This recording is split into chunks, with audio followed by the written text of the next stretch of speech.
आज कलयुग में भगवत प्राप्ति हो सकती है? और क्यों? भगवान है तो प्राप्त क्यों नहीं हो सकते? कोई भी युग हो, भगवान है। हम लोग ऐसे बैठे हैं क्या?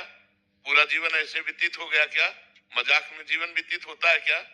मजाक से काम क्रोधों को जीता जा सकता है क्या? हृदय में आनंद ना हो तो विषयों पर विजय ऐसे प्राप्ति की जा सकती है? माँ बाप पत्नी पुत्र परिवार, इसी में तो पूरा जीवन पछड़े में जो फंसाए हुए हैं, और पूरा जीवन अकेले व्यतीत, क्या ऐसे हो गया? ऐसे हो जाएगा? पर वो नेत्र चाहिए, वो भाव चाहिए, वो विरह चाहिए, वो जलन चाहिए, वो भूख चाहिए, जिसमें भगवान मिले। तो भगवान ऐसे मिलते हैं जैसे तुम और हम। ये केवल कहने सुनने की बातें नहीं है, जाने मोरी छाती। अब ये सब वो थोड़ी कोई अपने अरबों के बैलेंस को बता देता है क्या कि मैं अरबपति हूं? उसकी चाल ढाल उठना बैठना से पता चलता है कि करोड़पति की काकपति है। अपने आप अगर तुम्हारी दृष्टि है तो पहचान सकते हो। भगवान जब है तो मिल क्यों नहीं सकते? ऐसा कहीं लिखा है कि कलयुग में नहीं भगवान मिलेंगे? किसी भी ग्रंथ में, किसी भी पंथ में, किसी भी शास्त्र में ऐसा लिखा है कि कलयुग में हर युगों से जल्दी मिलेंगे।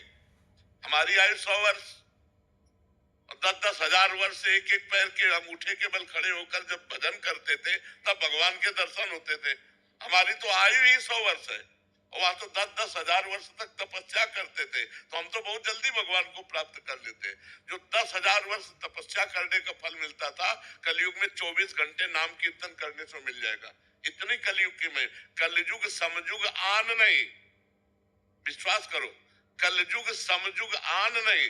जो नर कर विश्वास, गाय राम गुण गण विमल, भव बिन तरई प्रयास। कलयुग के समान कोई युग नहीं, न सतयुग, न त्रेता, न द्वापर। क्योंकि कलयुग में कम समय में, कम भजन में भगवान की प्राप्ति हो जाती है। जहां 10,000 वर्ष हाथ उठाकर वायु पीकर तपस्या, वहां रोटी दाल खाकर रात दिन नाम जप करो, भगवान की प्राप्ति हो जाएगी। बिना भगवान की प्राप्ति के जो संत महात्मा जन है, जो सतमार्ग के पथिक है, वो ऐसे जी रहे हैं क्या? ऐसे एक मिनट आप नहीं रहना चाहोगे? एक मिनट आपको एक कमरे में रख दे और बढ़िया से बढ़िया आपका भोजन देंगे, एसी रूम होगा, लेकिन मिलने किसी से नहीं देंगे, न मोबाइल न टीवी न किसी से मिलने, तो आप कहोगे हम नहीं जी सकते। भगवान के बिना एकांत नहीं सह सकते आप।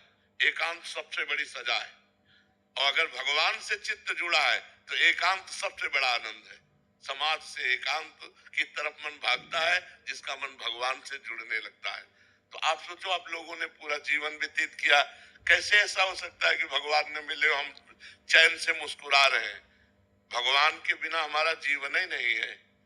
भगवान की कैसे तुम्हें बताए, एक बार भगवत प्राप्ति, अब तुम्हें कैसे बताए? सब बातें बता ले की थोड़ी है।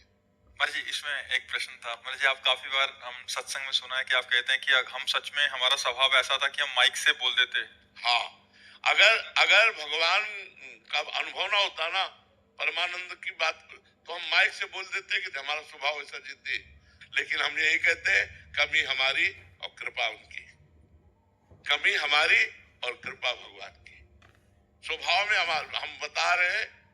अच्छा, ऐसा स्वभाव ना होना तो 500 साधु है, और सब 20 से लेकर के 35-40 तक के हैं, और सब ग्रेजुएट है, पढ़े लिखे। ऐसे नहीं मर्यादा चल रही, ऐसे नहीं चलती, ऐसे नहीं। आंख में दम नहीं, तुम्हारी बाजुओं में दम नहीं, तो फिर शासन नहीं चलता। चाहे वो घर का शासन हो, चाहे वो राज्य का शासन हो, चाहे वो राष्ट्र का शासन हो। शासन तभी चलता है जब छाती में दम हो, नहीं तो ऐसे नहीं चलता है। ऐसे थोड़ी अभी चले। तो इस समाज का आज का क्या है कि ऐसा भयभीत होता जा रहा है, माता पिता परिवार सब ऐसे, और माता पिता के आचरण इतने गंदे हैं।